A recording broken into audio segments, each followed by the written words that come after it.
За сайн байцгаана уу? Монгол Улсын их сургуулийн ажил мэргэжил судлах хөтөлбөрөөс мэргэжлээ сонгохтой холбоотой 5 цуврал контентыг бол одоо бэлтгэн нийлүүлж байгаа. За эхнийх нь болохоор бол 8-аас 9-р анги. За хоёр дахь нь болохоор 10-аас 11-р анги, гурав дахь нь 12-р ангийнхан, дөрөв дахь нь асран хамгаалагч болон эцэг эхчүүд, тав дахь нь багш нар зориулсан гэсэн ийм цуврал хичээллүүдийг зөвлөгөөний хичээлүүдийг бол бид нар бэлтгэж оруулж байгаа.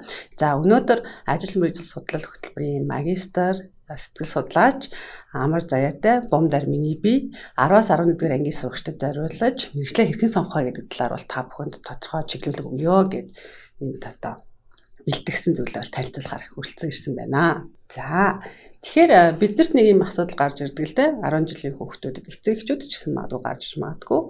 Мэргэжил, ажил гэдэг энэ хоёр одоо тийм ээ нэр том яг бол төдийлөн ялгадаггүй. Хамтд нь бол авч үздэг. Тэгэхээр энэ хоёр ялгаатай ойлголт уу? За.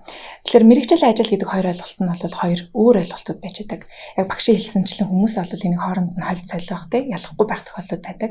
Тэгэхээр мэргэжил гэж яг юу хэлдэг юм бэ гэхээр тусгай хөтөлбөрийн дагуу суралцаж ижимсэн мэдлэг, чадвар, дадал, шин чанаруудын тогтолцоог хэлж байдаг байгаа. Ажил нь болохоор ямар нэгэн байгууллага үйлдвэрийн газар дахь цалин авч буй алба хөдөлмөр. Тэгэхээр хүн ямарваа нэгэн ажлыг эрхлэхэд шаардлагатай байгаа тэр мэдлэг, чадвар, дадал, шин чанарууд одоо шинжүүдийн нийлбэр нь мэргэжил болж идэг байна. Тэгвэл бид нар мэргэжил эзэмшиж ижил ажил хөдөлмөр эрхлэх боломжтой байна тийм. Гэхдээ бас мэргэжил эзэмшгүйгээр ажил хөдөлмөр эрхлэх бас боломж бол байгаа тийм. Тэгэхээр тэрийг бол хүүхдүүд бол сайн ойлгох ёстой гэсэн үг байна. За тэгвэл бас нэг юм асуудал гарч ирдэг л дээ. Одоо эмгэг боловсролын хүүхдүүд ахлахангийнхан бол ялангуяа шилжилтийн нас байдаг тий. Гэтэл нөө чиглүүлэг өгж байгаа асран хамгаалагч болон багш нар магадгүй одоо мэргэжилтүүдийн хувьд бол бас тухайн хүүхдийн бие хүнийх нь хэв шинжийг ойлгохгүй гэдэг юм уу сэтгэл зүйн нөхцөл байдлыг ойлгохгүй асуудлууд гарч иж магадгүй байдаг. Тэгэхээр энэ үед яг энэ одоо 10-11-р ангийнхан ямар сэтгэл зүйн одоо онцлогтой байдаг вэ? За тэгэхээр 10-11-р ангийнхан буюу одоо яг ахлах ангийн их үе гэсэн үг шүү дээ. Тэгэхээр энэ үед хүүхдүүдийн амьдрал нэг том үйл явц болж идэг нь дунд ангиас ахлах анги руу шилжиж байгаа тэр процесс гэдэг. Тэр бол хүүхдүүдэд аяг хүчтэйгээр нөлөөлнө. За энэ үеэс хүүхдүүд яг ирээдүйн амьдралынхаа чиг баримжааг тодорхойлж эхэлдэг. За би яг ямар хүн болох вэ? Ямар мэргэжлэр ажиллах вэ гэдгийг яг улс уртаагаар бодож эхэлдэг байна.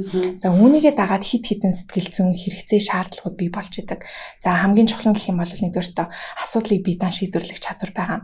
Өмнө жилүүдэд те бага ангидаа дунд ангидаа өөртөө альва нэг асуудал тулгарсан тохиолдолд аав ээж нараасаа багшаасаа эгч нараасаа тусламж дэмжлэг авдаг гэсэн бол одоо хүүхдүүд өөрсдөө тухайн асуудлаа шийдвэрлэхийг зорж эхэлдэг. За та ч гэсэн мэдж байгаа те хүүхдүүд ингээд яг ахлах ангид ороод ирэхлээр дуун цөөрөөл нэг хэм ярихаа болчдөг. Тэр бол шиг болж эхэлдэг те. Том шиг болж эхэлдэг. Тэгэхээр тэр бол яг хүүхдүүд өөрсдөө тухайн зүйлийг шийдэх гэдэг аяр мэлзэл хүсэл хэрэгцээ нь байх нь. За тэрнээс гадна нэг чухал сэтгэл зүйн онцлог бий болт нь юу гэхээр бусдаас хамааралгүй тасан зохицох. Юу гэсэн үг вэ гэхээр аав ээж нь байхгүй байсан ч ах эгч нь байхгүй байсан ч альва нэг орчин нөхцөлд тасан зохицох тэр чадварыг хүүхдүүд эзэмших ирмэлцэж идэг. Тэр чадвар өөрсдөд нь хэрэгтэй байна гэдгийг ойлгож эхэлж идэг байна. За гуравт нь болохоор үзэл бодлоо илэрхийлэх. Би өөрийнхөө хүсэж байгаа зүйлийг те хүсэхгүй байгаа зүйлийг бодож байгаа зүйлийг хүмүүс чөлөөтэй илэрхийлэх тэрийг нь хүмүүс ойлгосоо гэсэн тэр хүсэл бас ирж идэг байна. За тэрнээс гадна бас нэг чухал зүйл бол өөрийгөө тодорхойлох. Би яг хэн? Би юунд дуртай юм? Би юу ч чаддгийг гэдгийг тодорхойлоод тэрийгээ эргээд бусад хүмүүст батлах тэр хэрэгцээ шаардлага бас бий болж идэг. Сонирхолтой байдаг байна те. Нэг гэсэн да инженеэр хэлэх юм бол том хүн болж байгаа. Би даасан байх ёстой. Шийдвэрээ гаргаж өөрөө бас асуудлаа шийдэж сурмаар байна гэдэг ч юм уу те. Тэгэхээр энэ үед бол одоо бид нар бол хүүхдүүдийг дугаа олчлаа өөрийгөө нээхгүй байна гэдэг ч юм энэ талаас нь бол ярьж болохгүй хана шүү дээ. За ямар ч юм шилжилтийн үе сэтгэл зүйн онцлог байдаг шүү гэдгийг бол анхаарах хэрэгтэй байдаг байна гэж. За тэгэх юм бол амраа бас нэг юм асуудал гарч ирдэг л дээ. Одоо нөгөө мэргэжлийн чиг баримжаа бол ерөнхийдөө бол баг одоо хөгжингөө оронд бол бага ангиас нь явж идэг те. Тэгэхээр зэрэг яг энэ 10-11-р анги бол ингэ шилжилтийн үе байдаг байна шүү дээ. Тэгэхээр мэргэжлийн чиг баримжааны үед ч гэсэн бас ямар үе байж идэг вэ? Хүүхдүүдийн хувьд. Яг ингээ хит хитэн онлоор ерөнхийдөө бол ингээ тодорхойлцсон байдаг. Тодорхой наснуудад ямар үе хөгжлийн шат явж байгаа гэдэг. Тэгэхээр яг энэ 10-11 ангийн хүүхдүүд маань эрэл хайгуулын үе шат дээр явж байгаа. Тэгэхээр альва үйлдэл, үйл ажиллагаа тэр зүйлүүд нүрт нь хэр тохирч ийн вэ, чадж ийн үү, болж ийн үгүй гэдэг эрэл хайгуулын үе шат дээр явж байгаа. За энэ үедээ хүүхдүүд бас яг ажил мэргэжлийн хэв загвар ямар мэргэжил өртөнд тохирох мэргэжлээ баримжаалах тэр үеийг явж байгаа байхгүй. За тэгээд яг энэ үе шатн дээр бас хүүхдүүд мэргэжил сонголттой холбоотой хоёр том сонголтыг мэрэгчлийг хийдэг. За тэр нь нэгдүгээрт нь би юу чаддаг вэ? Юунд дуртай вэ гэдгээ тодорхойлох. За хоёрт нь болохоор мэрэгчлээ яаж эзэмших вэ буюу би хаана сурах вэ? Энэ мэрэгчлийг би хаана суралцсанаар олж болох вэ? Эзэмшиж болох вэ? Ийм үндсэн хоёр том шийдвэрийг гаргах энэ үе шатнд явж идэх байна. Сонирхолтой байна те. Тэгэхээр нэгсэндээ өөрийгөө хайж идэг, би хин, би юу чаддаг, ямар чадвар вэ? Магадгүй яаж хөгжүүлэх вэ те. Дараа нь би өөрийнхөө тэр чадвар онцлог тулгуурлаад ямар мэрэгжил сонгох вэ гэдэг ийм нэг хайгуул. Тэгэхээр бас энд нь бол бид нар тусалцах хэрэгтэй байдаг бахна гэж. Тэгэхээр яг энэ эрэл хайгуулын үед бол бас нэг юм зүйл гарч ирдэг байх л та. Мэрэгчлэлтэй холбоотойгоор танин мэдэх асуудлууд яг 10 оногийнхэнд гарч ирдэг байх гэж бодож байна те. Тэгэхээр одоо мэрэгчлэлтэй холбоотой ямар зүйлийг мэдхийг хүсдэг юм бол яг энэ үеийнхэн. Саяхан яг манай нөгөө ажил мэрэгжил судлах хөтөлбөрийн багийнхаа судалгаа хийсэн. За тэр судалгааны үр дүнд бол яг 10-11 дугаар ангийн хүүхдүүд маань бусад ангийнхныг бодох юм бол мэрэгчлүүдийн талаар нарийн мэдээлэл илүү мэдхийг хүсдэг. Тэрийг хаанаас авах гэхдээ мэддэг. За хоёрдугаарт нь сонирхол чадвараа тодорхойлох тест тэ асуумж юу гэдэг тэр бүгдийг бүглэхийг хүсдэг тэ тэгжиж өөрийгөө танихыг эрмэлздэг. За гуравт нь болохоор мэрэгжил сонголтын зөвлөгөө өгдөг байгууллага зөвлөхүүд байдаг юм болов тэр хүмүүс надад тусалж чадах юм болов гэдгийг ирж хайж явдаг илүү сонирхдаг гэсэн судалгааны үр дүн гарсан ба.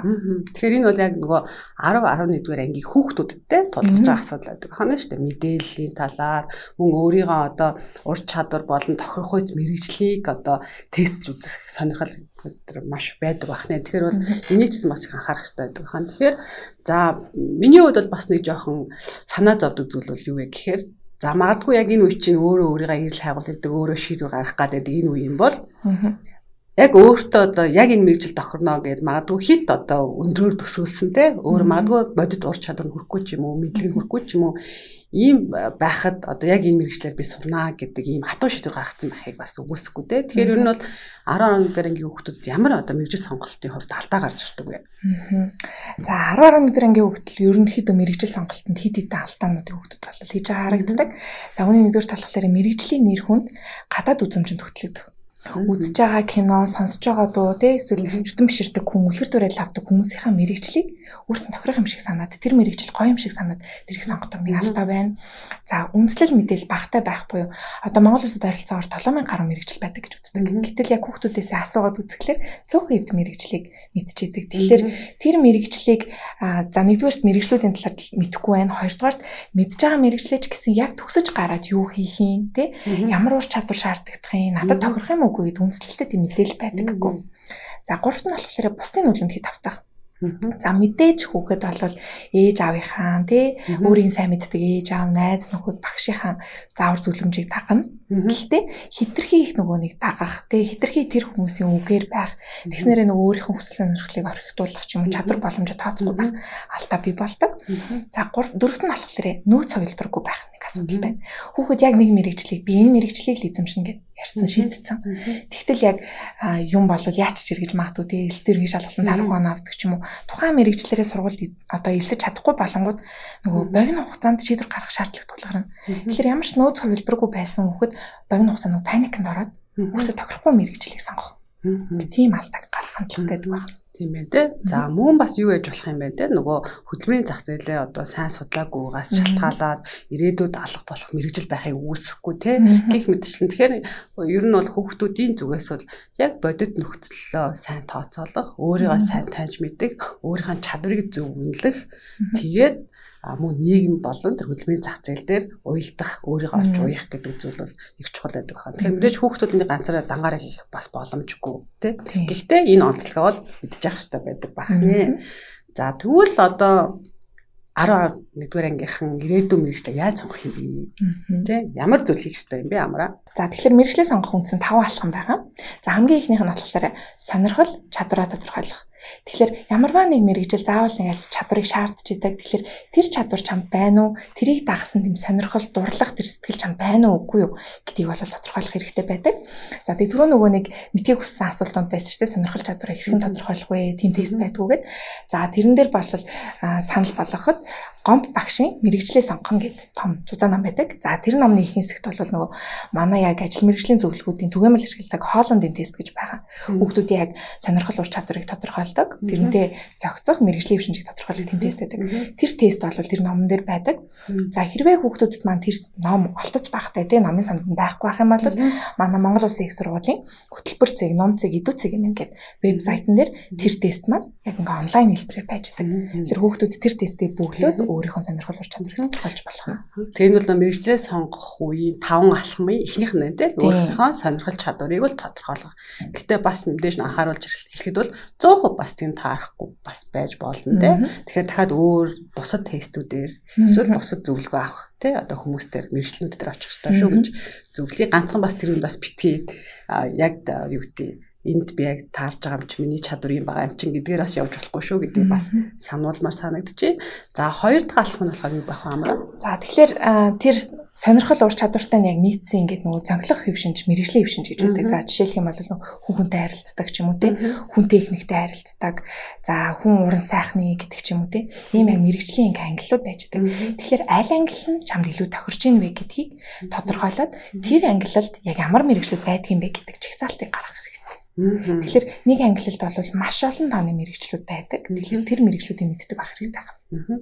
Тэр ерөнхийдөө бол хоолойны тестийг л илүү их ажил мэрэгжлийн зөвлөхөд барьж байна гэдэг маань бол өнөөдрийг хүртэл ажиллаад байна гэж бас ойлгох нь тийм. За тэгвэл эхнийх нь сонирхол чадвараа тодорхойлох нь, хоёр дахь нь болохоор бол тэр зоглох мэрэгжлийн хэв шинжээс тааруулах нь тийм ээ. За тэгвэл гурав дахь нь юу байх вэ Амра? За гурав дахь нь болохоор тэр олон мэрэгжлүүдээс 30 орчим мэрэгжлийг яг сонгож аваад наривчл судлах хэрэгтэй.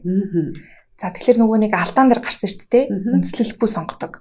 За тэгэхээр мэрэгчлээ яг наривчлан сонгох ямар боломжууд байдаг вэ гэхээр за түрүүний гом багшийн маань мэрэгчлээ сонгоно гэдэг ном байгаа. За тэр номон дээр болвол 600 орчим яг мэрэгжлийн дэлгэрэнгүй тайлбар байдаг.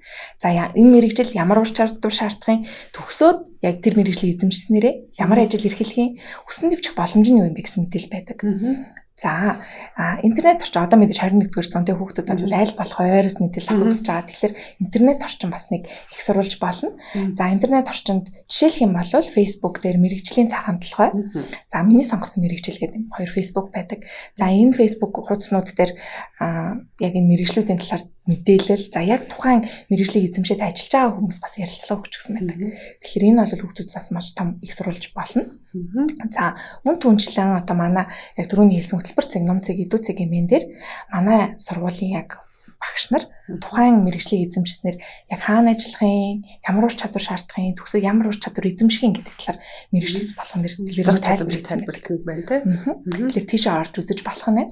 За тэгээд бас хамгийн сүүл хэлж байгаа ч гэсэн маш чухал нэг их сурвалж нь юу вэ гэхээр тухайн мэрэгжлээр ажиллаж байгаа хүмүүс байдаг. Тэгэхээр одоо иргэн тойрноос ээж аавсаа ах эгчээсээ за ангийнхаа хүүхдүүдийн аав ээж нарыг ч юм уу те анги дээр хүсэл гаргаж агаад ярилцлага хийлгдэг ч юм уу те энэ мэрэгжлийг эзэмшснээр надад яг ийм давуу тал үүсэж байна.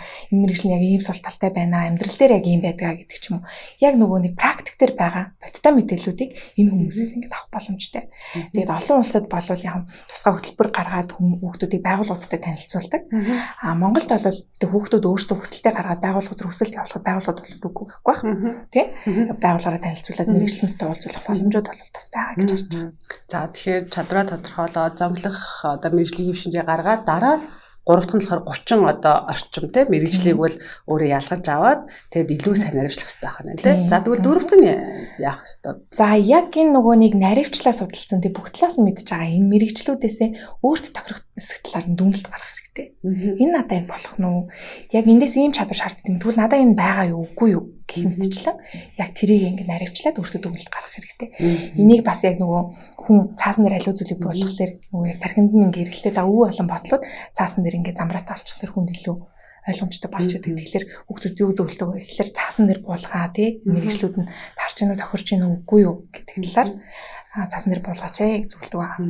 Бичиж үзэх нэ тий. За тэгвэл 30 мэрэгчлээ сонгож авчаад дахиад нөгөө 30-ыг үнэхээр энэ надад тохирсон үгүй юу гэдэг мэрэгжил болгоноор хүүхэд бол дахин бичиж үзэх нэ тий төсөөлөг гэсэн үг байна тий. За сүүлийн алхам 5 дахь нь яах ёстой вэ? За 5 дахь алхам болохоор мэрэгчлээ 3-аас доош хувилбартай сонгох. За түрүүний нэг алдан дээр гарсан шүү дээ. Хувилбартай байх хэрэгтэй. Тэгэхээр за нэг мэрэгчлийг яг үндсэн мэрэгчлээ болгож сонгоно. Энэ мэрэгчлэр л би цаашаа явахыг сонгож байгаа юм. Гэхдээ юмыг яаж мэдэх вэ? Энэ болохгүй бол өөр надад ямар хувилбарууд байх вэ гэд өөр хоёр мэрэгчлийг бас хувилбар болгож сонгох хэрэгтэй. Ингэснээрээ ерөнхийдөө олвол яг нөгөө эцсийн Тэгээ мэрэгжил сонголт чамд яг энэ мэрэгжлөө тохирох юм чи өөрийг хүсэж байгаа юм байна гэсэн үрдэн гарч ирэх юм. Тийм байна тийм. Магадгүй нөө нэр хүндэд нь олоод дурлаад орчдог. Гэтэл ажлын байрны ажиллах нөхцөл нь өөр, цалин санхүүгийн одоо хэрэгцээ нь өөр. Магадгүй хамт олонд ажиллахгүй ганцаараа ажиллах гэдэг ч юм уу те. Ингээд нөгөө төсөөллөөс бас өөр байхыг үгүйсэхгүй байна тийм. Тийм учраас бол 3. Тэгтээ яг мэрэгжил сонгож байгаа үеийн процесс учраас нөгөө ээшээ оноо л их чухал болох нь шүү дээ. Одоо нөхцөлд бол тийм. За тэгвэл мэрэгжлээ сонгох юм 5 алхам бол хийжтэй юм байна. За тэрнээс гадна энэ бол ингээ өөрийнхөө зүгээс хийж чинь те. Тэгвэл бусад мэрэгчлэтнүүдээс одоо бас бид нар бол зөвлөгөө авах бол заашгүй шаардлага гарч ирнэ. Магадгүй нөгөө тестэнд итгэхгүй байх. Энэ бас тулгамдах. За нөгөө талаас асар хамгаалагч нартай төдийлөн бас ярихгүй байх гэдэг ч юм уу те. Магадгүй анги даасан багшийн зүгээс төдийлөн бас мэрэгжлийн чиг баримжаа болохгүй байгаа үед бас яах ёстой вэ гэх юм бол бидний зүгээс бол дараахаас зөвлөгөө өгмөр байна те. Монгол Улсын их сургуульд салбар дундын ажил мэргэжил судлал гэдэг магистрийн хөтөлбөртэй. Тэнд бол ганцаарчсан болгон бүлгийн зөвлөгөө өгдөг. Мөн одоо хөтөлбөр сурчлагын үйл ажиллагаанд бол тогтмол хийж идэг учраас тэнд бас зөвлөгөөнүүд бол хийгдэж идэг мэргэжлийн.